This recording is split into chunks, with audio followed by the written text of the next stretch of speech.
મિત્રો જ્ઞાન, વિજ્ઞાન, આત્મજ્ઞાન, બ્રહ્મજ્ઞાન, આ બધા જ્ઞાનમાં આપણે જ્ઞાન એટલે સામાન્ય જે આપણે જીવન દરમિયાન અભ્યાસક્રમ ભણીએ છીએ એ બધું જ્ઞાન છે. વિજ્ઞાન એટલે કંઈક વિશેષ ભણીએ છીએ, પુસ્તકો તો છે, એના સિવાય વિશેષ આપણે પોતે કંઈક ઉપલબ્ધિઓ એવું જ્ઞાન લઈને આગળ જીવનમાં પ્રગતિ કરીએ છીએ, એ વિજ્ઞાન છે. આત્મજ્ઞાન આપણા જે વેદ પુરાણ વગેરે છે એનો અભ્યાસ કરીને બંધ આંખે શરીરની અંદરનું આખું જે આપણું તંત્ર છે એને જાણવું એ આત્મજ્ઞાન. અને બંધ આંખે શરીરના તંત્રને જાણીને, આત્માને જાણીને પછી જે બ્રહ્મ તત્વ છે એમાં ભળી જવું એને બ્રહ્મજ્ઞાન કહેવાય. અને આ બ્રહ્મજ્ઞાન સુધી પહોંચવું હોય તો એ સદગુરુને આપણે ચરણે જવું પડે. અને એ સદગુરુના ચરણમાં કેવી રીતે જવા, એનું શું મહત્વ છે એને દર્શાવવા માટે અને ગુરુને આજે ભાવ શબ્દ પુષ્પમાળા અર્પણ કરવા આપણા દેવલબેન દેસાઈ વિદ્યાર્થી કહેનાવશે અને એમનું વક્તવ્ય આપશે.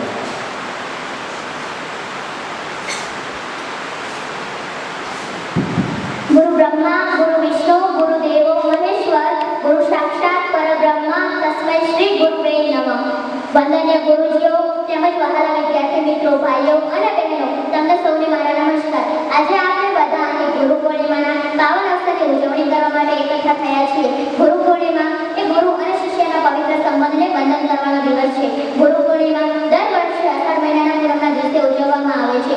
તેને વ્યાસ પૂર્ણિમા પણ કહે છે, કારણ કે આપણા આદિગુરુ મહાભારત કાળના રચયિતા એવા મહર્ષિ વેદવ્યાસજીનો જન્મ પણ આ દિવસે થયો હતો. ગુરુ અને શિષ્યના પવિત્ર સંબંધનું એક સર્વશ્રેષ્ઠ ઉદાહરણ મહાભારત કાળમાં ગુરુ દ્રોણાચાર્ય અને તેમના પ્રિય શિષ્ય અર્જુન વચ્ચે જોવા મળે છે.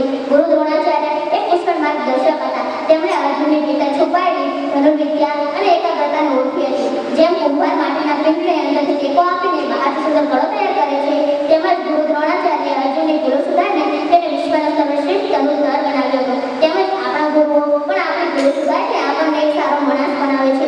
મિત્રો, આપણી સંસ્કૃતિમાં માતા પિતા પછી ગુરુનું સ્થાન ભગવાનથી પણ ઊંચું ગણવામાં આવે છે.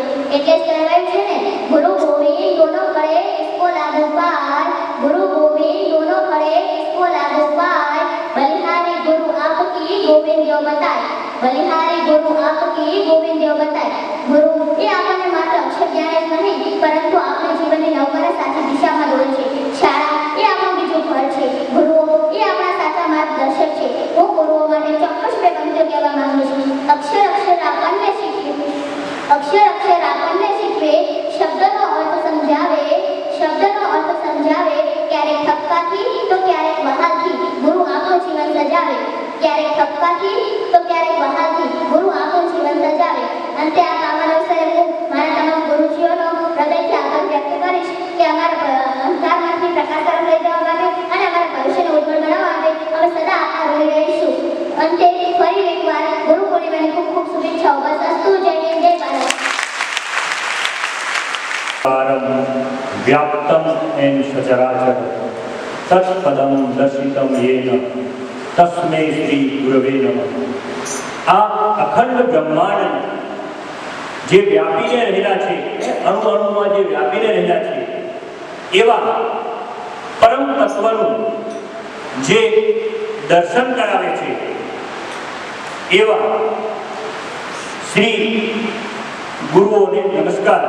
એ જ આજના આ કાર્યક્રમમાં મંચ ઉપર બેઠેલા મારા સાથી મિત્રો, વિદ્યાર્થી ભાઈઓ અને બહેનો, આપણે એવું કહેવાય છે કે ઉત્સવ પ્રિયા હિ આર્ય.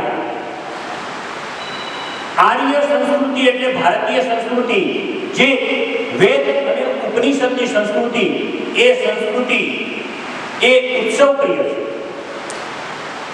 કેમ તો જુઓ કે આપણા ભારતના અલગ અલગ રાજ્યો, અલગ અલગ એના અલગ અલગ જે વિસ્તારો છે, એમાં વળી પાછી અલગ અલગ જ્ઞાતિઓ અને એમાં અલગ અલગ બધાના ઉત્સવ. આપણે દિવાળી ઉજવાય તો દક્ષિણ ભારતમાં એ ઓછું ઉજવાય છે, એ આપણી બાજુ હોળી ઉજવાય, બીજા દક્ષિણના રાજ્યોમાં જુદા ઉજવાય. તો અલગ અલગ ઉત્સવ ઉજવાય છે. અને એવું કહેવાય છે કે 365 કરતા પણ જો આપણા બધા આખા ભારત દેશના જે ઉત્સવ ગણવા જઈએ તો 365 થી પણ વધી જાય છે. અને એટલા માટે ઉત્સવ શા માટે? કે જૂની આળસ સંઘેરી અને નવું કરવાની કંઈક ખેવના માટે તત્પર બનવું, અને એટલા માટે ઉત્સવ હોય છે. એટલે અનેક ઉત્સવો આપણા ભારતની અંદર ઉજવાય છે. એમાંનો એક ઉત્સવ એટલે અષાઢ સુદ પૂનમ ના દિવસે આપણે ગુરુ પૂર્ણિમા તરીકે પણ એને ઓળખીએ છીએ. એ જ રીતે એને વ્યાસ પૂર્ણિમા, કેમ કે મહર્ષિ કૃષ્ણ દેવપાયન વ્યાસ નો જન્મ આ અષાઢ સુદ પૂનમના દિવસે થયો હતો. એટલે એ ગુરુ પૂર્ણિમા આ દિવસે ઉજવવામાં આવે છે.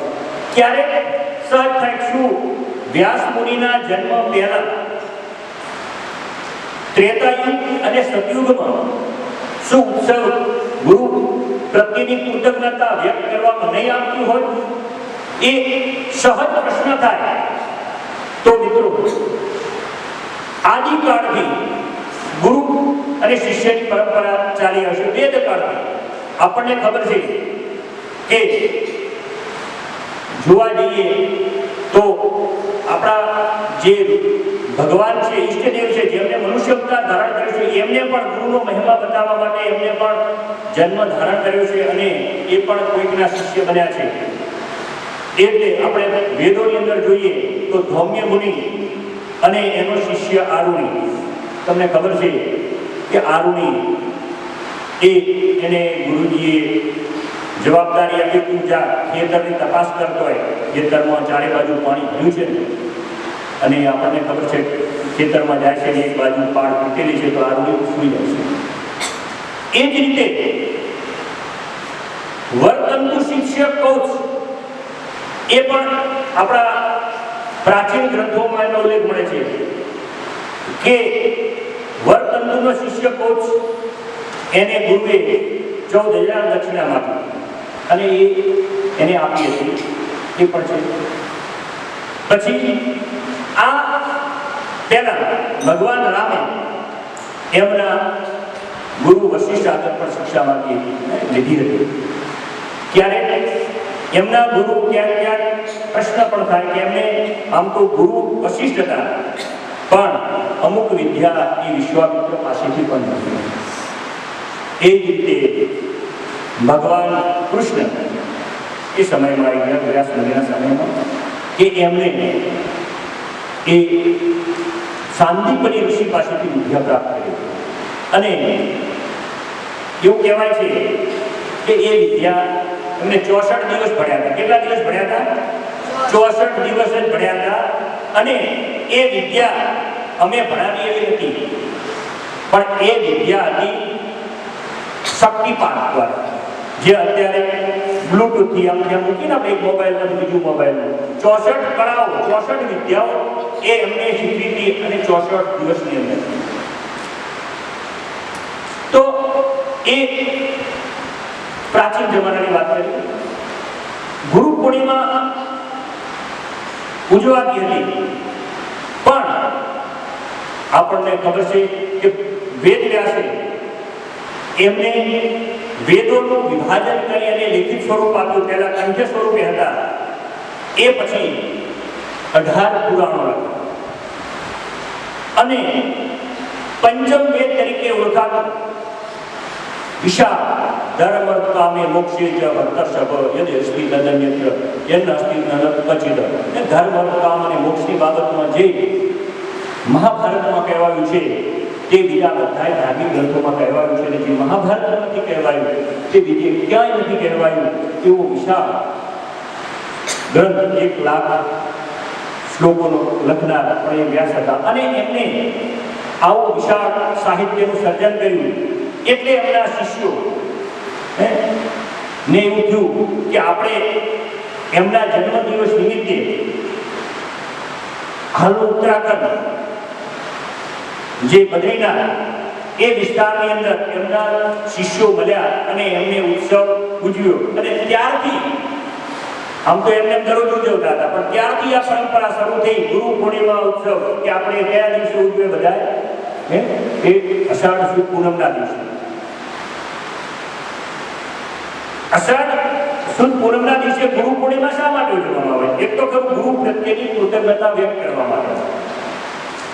આપણને ખબર છે કે પહેલાના જમાનામાં ગુરુ શિષ્યને ભણાવતો હતો અને ભણી રહ્યા પછી શિષ્યની શક્તિ હોય તો એને દક્ષિણા આપતો. આજે આપણે શું કરીએ છીએ? પહેલી ફી લઈ લઈએ છીએ, પછી ભણાવવાનું શરૂ કરીએ છીએ. એ પરંપરા હતી અને એટલા માટે ગુરુ એ બધા જ વિદ્યાર્થીઓને, ચાતુર્વર્ણના વિદ્યાર્થીઓને જે વિદ્યાભ્યાસ કરાવતો હતો, તો એનો પણ પાલન પોષણ માટે એના ત્યાં પણ વિદ્યાર્થીઓ ભણવા આવે ત્યારે એનું પણ પાલન પોષણ કરવું પડે. અને એટલા માટે એને શું આપતા હતા? એના અનુસંધાનમાં એ આર્થિક મદદ કરતા હતા, એટલે કે ધન સંપત્તિ પણ આપતા હતા. ક્યારેક ગુરુ ન પણ માંગતા તેમ છતાં આપતા, અને ક્યારેક શિષ્ય જ્યારે વિદ્યાભ્યાસ કરી લે અને પછી જતો હોય ત્યારે ગુરુ એની આગળ માંગતા. એમાં આપણને અમુક ખબર છે કે ગુરુ દક્ષિણા માગી, ક્યાં કોકને ભણી રહ્યા પછી પણ માગી. એમાં આપણને ભગવાન કૃષ્ણનું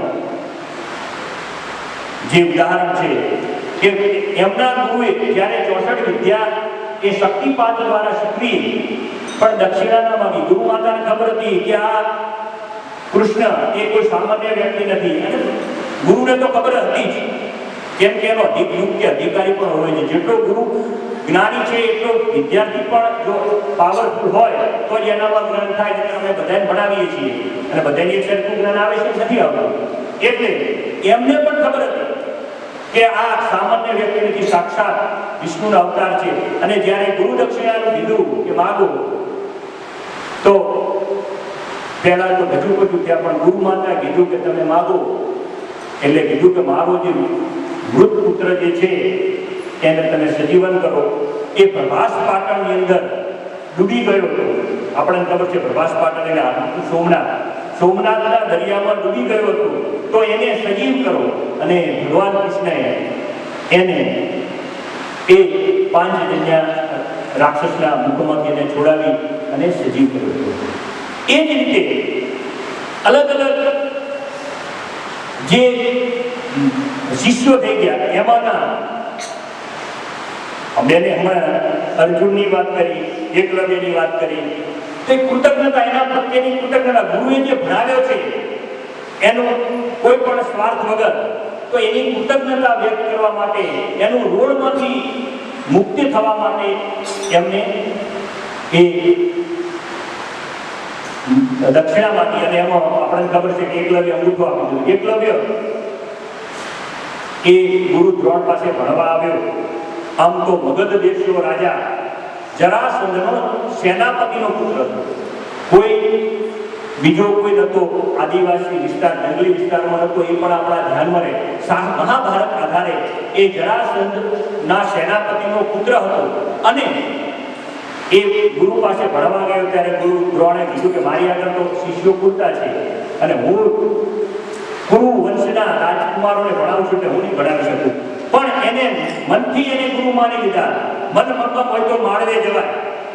એ જ આ એકલવ્યની અંદર હતું. અને એકલવ્યએ મન મક્કમ કર્યું, અને મક્કમ કરી અને એ વિદ્યાભ્યાસ કર્યો. ગુરુનું એ જે છે ગુરુ છે મારા, અને પોતે પોતાની રીતે એટલું શીખવા લાગ્યું અને ધનુર્વિદ્યામાં પારંગત થયું. અને એક વખત દ્રોણાચાર્ય ત્યાંથી નીકળ્યા, એની સાથે એમનો પુત્ર હતો, અને પુત્ર હસતો હતો. એકલવ્ય એક સમાધિમાં બેઠેલો હતો. તો એને કે પોતાની સમાધિમાં ખલેલ ન પહોંચે માટે એને એ રીતે બાણ માર્યું કે પુત્રના 2 મુખ પહોળા થઈ ગયા, પણ એ હસી શકે નહીં અને એને બીજા પણ ન થાય. એટલે દ્રોણ પાસે આવ્યો. દ્રોણને થયું એ પહેલા દ્રોણે પોતાનો શ્રેષ્ઠ શિષ્ય અર્જુન જાહેર કર્યો હતો. એટલે કે હવે શું કરવું?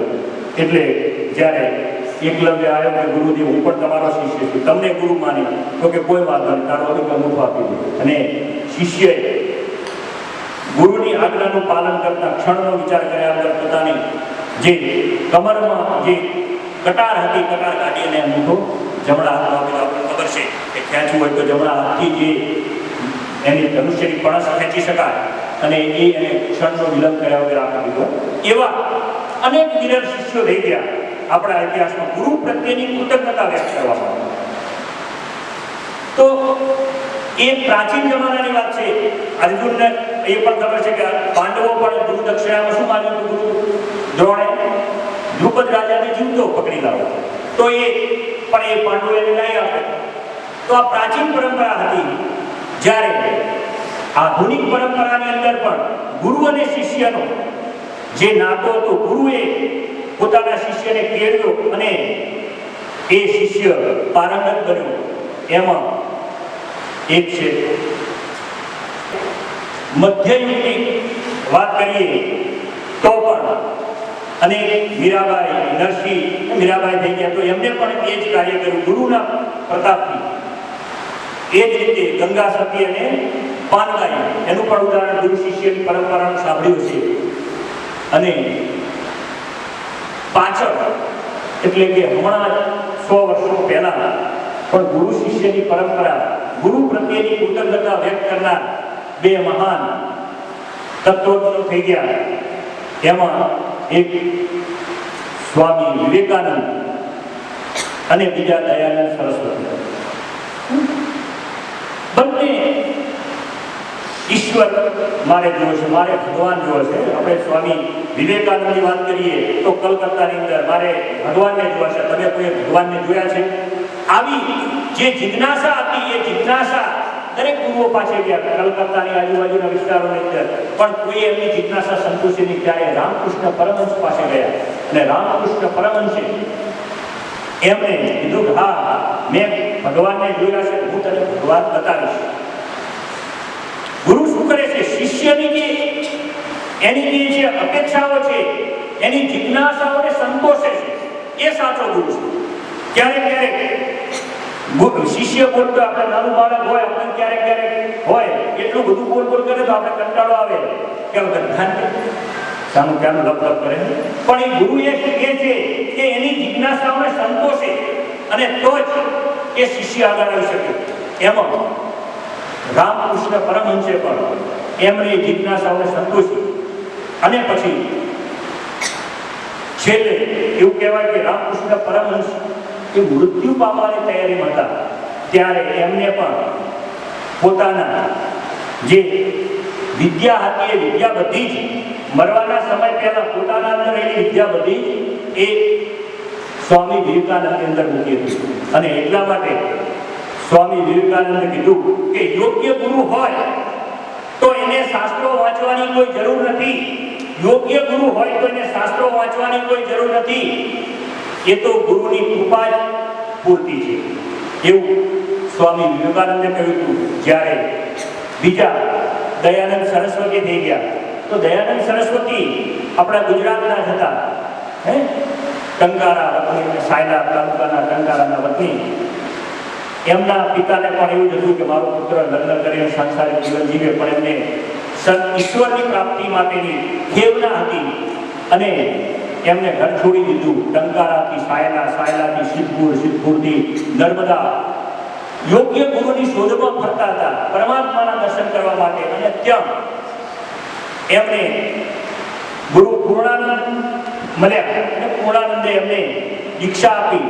પણ એમના મનની જે જિજ્ઞાસાઓ હતી, જિજ્ઞાસાને સંતોષી ન શક્યા એટલે મથુરા ગયા અને મથુરા વિરજાનંદ પાસે ગયા અને વિરજાનંદે એમને વિદ્યા આપી અને એ સંતોષ પામ્યા. અને પછી ભણ્યા પછી એ જતા હતા ત્યારે ગુરુ વિરજાનંદે કીધું કે પુત્ર, હવે તું ક્યાંય ન જઈશ, તું અહીંથી સીધો જ ભારતના પરિભ્રમણ કર, ભારતની અંદર અંધકારની જે અજ્ઞાનતાને દૂર કર, જ્ઞાનનો પ્રકાશ ફેલાવ અને વેદોને પાછા તું જાગૃત કર.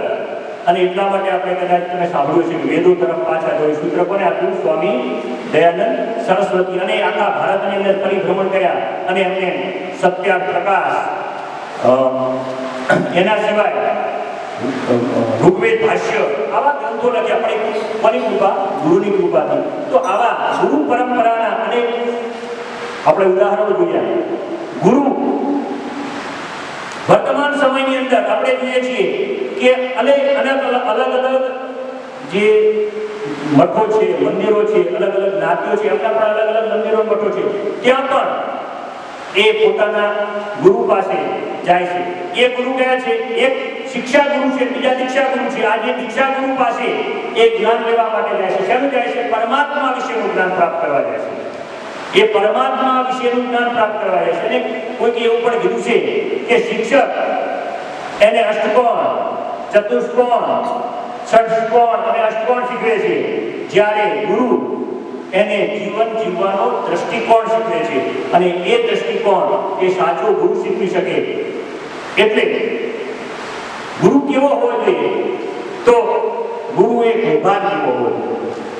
જેમ કુંભાર માટલી ઘડે છે ત્યારે ઉપરથી ટાપલી મારે છે, લાકડા નીચે ટેકો રાખે છે અને જોરથી મારે છે પણ નીચેથી ભાગી ના જાય એવો હોવો જોઈએ. એમ કુંભાર ભાગી ભાગવા દેવો એમ ગુરુ એવો હોવો જોઈએ કે એની એક આંખમાં ક્રોધ હોય, બીજી આંખમાં એનું હાસ્ય હોય.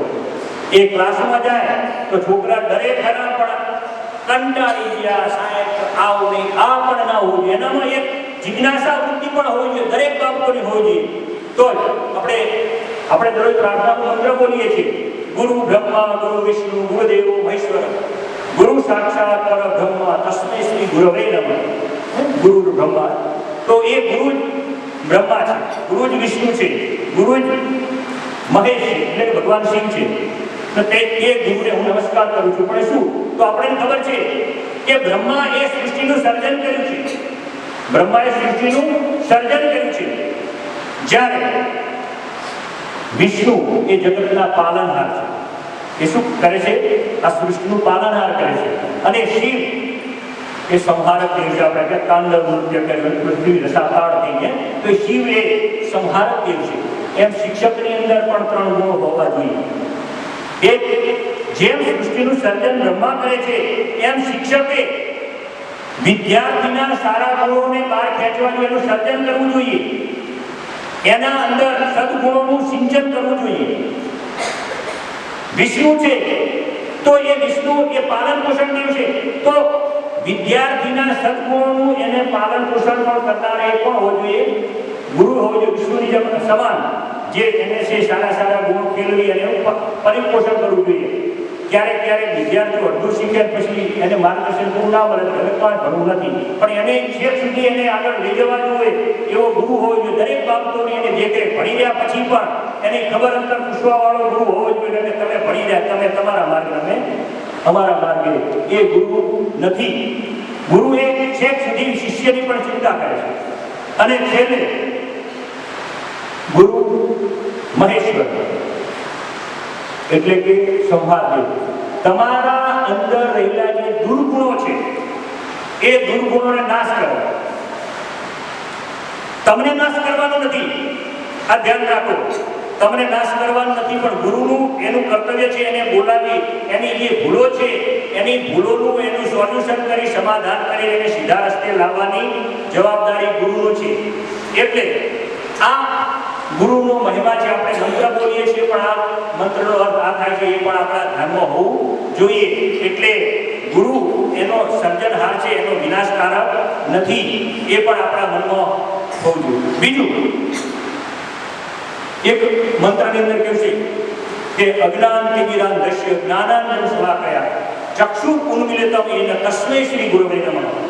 જે આપણી અજ્ઞાનતા રૂપી અંધકાર જે છે એને દૂર કરે છે અને એ સલાકા વડે આપણી ચક્ષુને ખોલે છે, જ્ઞાનરૂપી સલાકા વડે, સળી વડે, એ ગુરુ હોવો જોઈએ. આપણા અજ્ઞાન જે છે આપણી જિજ્ઞાસાઓને સંતોષે અને એ જ સાચો ગુરુ. આપણા અલગ શાસ્ત્રોની અંદર પણ જોઈ લે કે ગુરુ કેવો હોવો જોઈએ.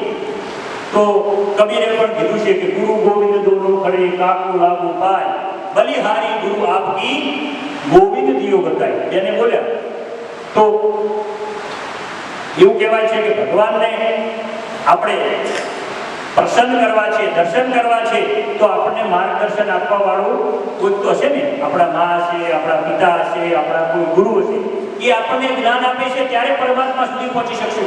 એટલે કબીર કહે છે કે પહેલા મારા ગુરુ અને પછી એ ભગવાન છે. કેમ કે ગુરુના કારણે હું ભગવાનને જોઈ શકું છું. એટલે ગુરુના કારણે તમે તમારા જીવન પથમાં પણ આગળ વધો છો, તો એ તમારે પણ ક્યારેય કૃતજ્ઞતા ભાવ છોડવો ન જોઈએ કે ગુરુને ભૂલવા જોઈએ નહીં.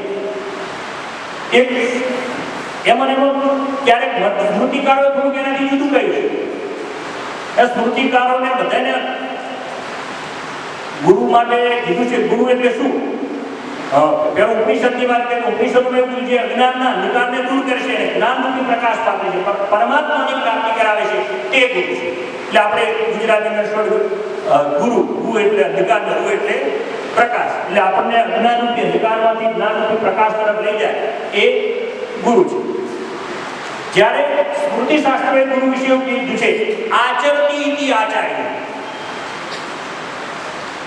આચરતી ઇતિ આચાર્ય, જે આચરણ કરે છે કે આચાર્ય ક્યાં અમને પણ કંઈક ઠપકો આપ્યો સ્મૃતિકારોએ હે ગુરુ ગોરખાન જિલ્લાની શિખામણ આપે એ કે ચાલે ના ચાલે તો સ્મૃતિકારોએ અમને પણ ક્યાંક આપ્યું છે જે આચરણ કરે છે એ આચાર્ય છે એટલે પણ ક્યાંક એવું પણ વેદોની અંદર પણ છે કે ગુરુના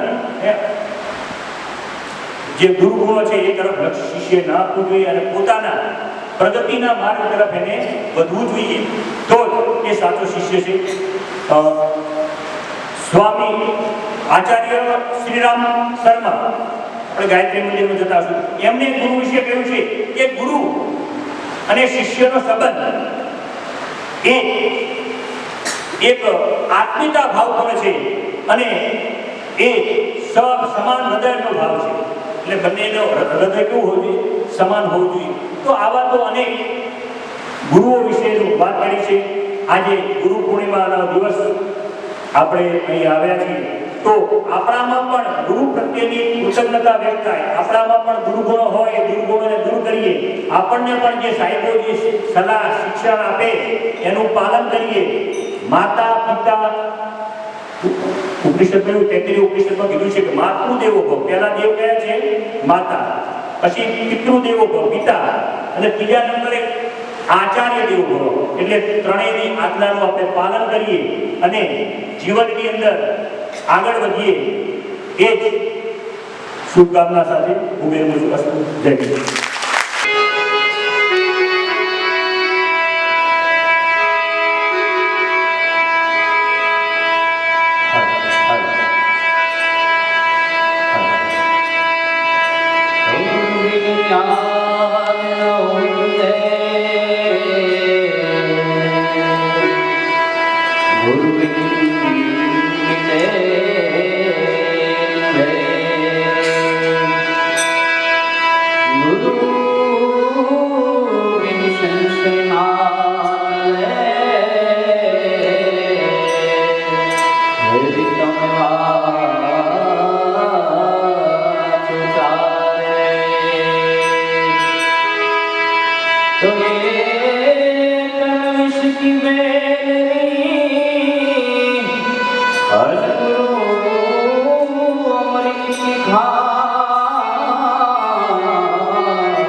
મારા સાથી મિત્રો, વાલા વિદ્યાર્થી ભાઈઓ અને બહેનો, આપણા ભારતીય ધર્મોત્સવો જે છે અને ભારતની જે વિદ્યાભ્યાસ પ્રણાલી છે અને એ વિદ્યાભ્યાસ પ્રણાલીમાં જેને ગુરુ માન્યા હોય, જેમના વિશે આપણા આચાર્ય સાહેબ શ્રીએ હમણાં શનિવારે આગળના ગયેલા શનિવારે જે ગુરુ વિશે એમની જીવનકથા અને એમનો જન્મ, એમના દ્વારા ભારતને મળેલો વૈવિધ્યસભર જે વિદ્યા જ્ઞાન છે એના વિશેનો આપણને વાત કરી હતી, વ્યાખ્યાન આપ્યું હતું. એ જ પરમાત્માનો જે અવતાર છે એવું કહેવાય છે એવા જે જગતના ગુરુ છે એવા શ્રી વ્યાસ મહર્ષિ વેદવ્યાસ, શ્રી કૃષ્ણ દૈવાયન વેદવ્યાસ, અને એમનો જન્મ, એમનું પ્રાગટ્ય, એમનો અવતાર એ આજની જે આપણી વિક્રમ સંવત પ્રમાણે તિથિ છે એ તિથિના આધારે એમનું પ્રાગટ્ય છે. એટલે આજના દિવસે આપણે વ્યાસ પૂર્ણિમા એવું પણ કહીએ છીએ અને આજના દિવસે આપણે ગુરુ પૂર્ણિમા એવું પણ કહીએ છીએ. તો આજની અષાઢ સુદ પૂનમ એટલે ગુરુ પૂર્ણિમા, અને એ ગુરુ પૂર્ણિમાના આજે આપણે યથાશક્તિ આપણા ગુરુજનો પ્રત્યે અથવા તો કોઈ સત્શિષ્ય છે એને એના ગુરુ પ્રત્યે પોતે પોતાની ફરજ કરવી, શિષ્યએ ગુરુને કંઈક અર્પણ કરવું એ ભાવથી ગુરુ પૂજન પણ કરીએ છીએ. અને ગુરુ વિશે સંપૂર્ણ દિવસ એમનું ભજન, કીર્તન, મનન અને ગુરુએ જે કહ્યું, જે દિશાઓ બતાવી છે એનું ધ્યાન કરીએ છીએ.